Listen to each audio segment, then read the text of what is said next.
Welcome back to chill pill talks by Shaima. അപ്പോൾ നമ്മൾ ഇന്നത്തെ സബ്ജക്റ്റ് എന്താണെന്ന് വെച്ചാൽ നമ്മൾ ബിഗ് ബോസ് ആണ് ഇന്നത്തെ ടോപ്പിക്. കാരണം എന്താ വെച്ചാൽ ഞാനിപ്പോൾ ഹോസ്പിറ്റലാണ്, മോനക്ക് സുഖമില്ല, ഇൻഫ്ലുവൻസ പോസിറ്റീവായിട്ട് നമ്മളിവിടെ അഡ്മിറ്റാണ്.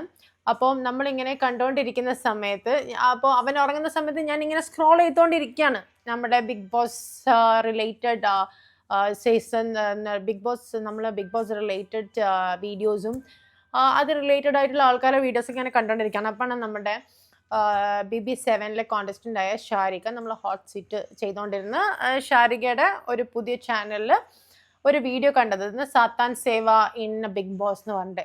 അപ്പോൾ അതിൽ പറയുന്ന കുറച്ച് അയാൾ പറയുന്നതിനെ കുറിച്ച് നിങ്ങളൊന്ന് കേട്ടു നോക്കൂ.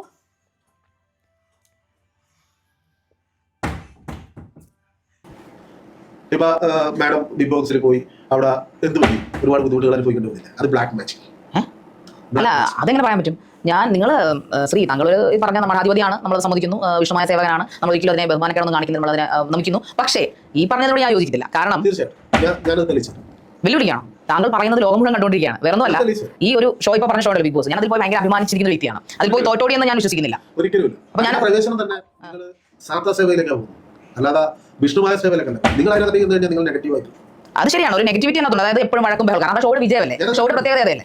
ഞാൻ പോയിട്ട് 21 ദിവസം നന്നായിട്ട് കളിച്ച് ഇറങ്ങി, അത് ഞങ്ങളുടെ വോട്ടുണ്ടല്ലേ. അതുകൊണ്ടല്ല നിങ്ങളുടെ കഴിവ് നഷ്ടപ്പെട്ടു. ഓഹോ, അങ്ങനെ. അപ്പൊ ഞാൻ കഴിവുള്ളവരല്ലേ അതിനകത്ത് നിൽക്കുന്നത്, അല്ലാതെ കഴിവില്ലാത്തവരാണോ ബിഗ് ബോസിൽ പോയി? കഴിവ് നഷ്ടപ്പെടുക എന്ന് പറഞ്ഞാൽ നിങ്ങൾ നെഗറ്റീവ്, നിങ്ങളുടെ കഴിവുകൾ കൂട്ടിയിടുക, ബന്ധിച്ച് ഒരു വർഷങ്ങളായിട്ട് നടക്കുന്ന ഒരു ഷോയെ കുറിച്ചാണ് താങ്കൾ ഇപ്പോൾ ആരോപിക്കുന്നത്. നോക്കണം, മഠാധിപതിയാണ്, സമ്മതിച്ചു, അതൊക്കെ നമ്മൾ അവിടെ വെച്ചിരിക്കുന്ന ഓരോ ചിത്രകലകളും, നിങ്ങൾ പഴയ പുസ്തകം, ബൈബിള്, പഴയ പുസ്തകം, പഴയ നിയമത്തിന് ഇരിക്കുന്ന എംബ്ലങ്ങൾ അതിലുണ്ടോ എന്ന് നിങ്ങൾ പരിശോധിക്കണം. നിങ്ങൾ അതിനകത്ത് ഇരുന്നുണ്ടായിരുന്നല്ല, 21 ദിവസം ഉണ്ടായിരുന്നു. നിങ്ങൾക്ക് തരുന്ന വെള്ളത്തിൽ ഞാൻ ഒരിക്കലും വിശ്വസിക്കില്ല. കാരണം നമ്മളെയൊക്കെ നല്ല രീതിക്ക് ഞാൻ ഒരു സ്വാധീനവും ഇല്ലാതെ എന്റെ കഴിവ് കണ്ടിട്ട് ഞാൻ ചെയ്തിട്ടുണ്ട്. അതിന് നമ്മള് പഴയ ബിഗ് ബോസ് എക്സ് കണ്ടസ്റ്റന്റ് ആയ സിബിന്റെ ഒരു ഇന്റർവ്യൂ ചെയ്തിട്ടുണ്ടായിരുന്നു. ഇതിൽ സിബിൻ ഇതേ ഒരു മാറ്റർ അതിനകത്ത് നമ്മളെടുത്ത് സംസാരിച്ചിട്ടുണ്ട്. അതും കൂടെ ഒന്ന് കേട്ടു നോക്കും.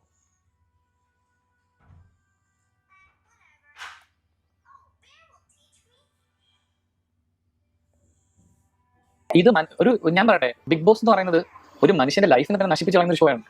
ഒരാളുടെ ലൈഫ് ഇല്ലാണ്ടായി പോകും, സൈക്കോളജിക്കലി ഡൗൺ ആവും, പ്രൊഫഷണലി ഡൗൺ ആവും. നിങ്ങൾ ഇതിന്റെ ഹിന്ദിയിലെ വിന്നർ ഉണ്ട് ഒരാൾ, he committed suicide because of depression after the show. Post partum depression വന്ന്, not post partum but post show depression വന്നിട്ട് ഹി കമ്മിറ്റഡ് സൂയിസൈഡ്. വിന്നറാണ്.